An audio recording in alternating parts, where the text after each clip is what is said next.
Каждый наш шаг – это выбор. Каждое мгновение, в мыслях или в сердце, нам приходится делать выбор. Что является определяющей ролью в принятии решения? Интуиция, профессионализм, хороший совет или пример? Ответ всегда разный. Можно ли сделать все свои шаги безошибочными? Можно ли привести свою жизнь в совершенство, когда каждое действие и каждый прожитый миг будет приносить лишь только радость и счастье? Есть много путей и методов, объясняющих это состояние. Но суть одна – огромная работа проделана теми людьми, кто находится постоянно в состоянии вдохновения. Прежде всего, работа над собой, над своей сущностью. Внешне можно выглядеть вполне успешным и довольным человеком.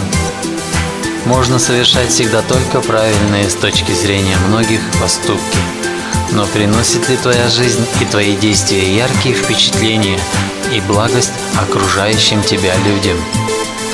Все будет зависеть от ежеминутного твоего выбора. В каком направлении двигаться? Дальше питать свое эго и самодовольствоваться или посвятить себя служению людям? Месть или прощение, лицемерие или праведность, любовь или ненависть, смелость или трусость, правда или ложь, сила или слабость, безразличие или сострадание, свет или тьма, радость или уныние, озарение или забвение. Всегда мы стоим перед выбором. И все-таки, шаг за шагом, даже делая правильные шаги, придем ли мы к ожидаемой цели?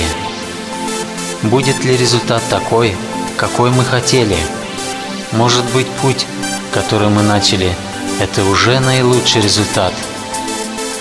Что имеет большее значение, что ты сделал или зачем ты сделал?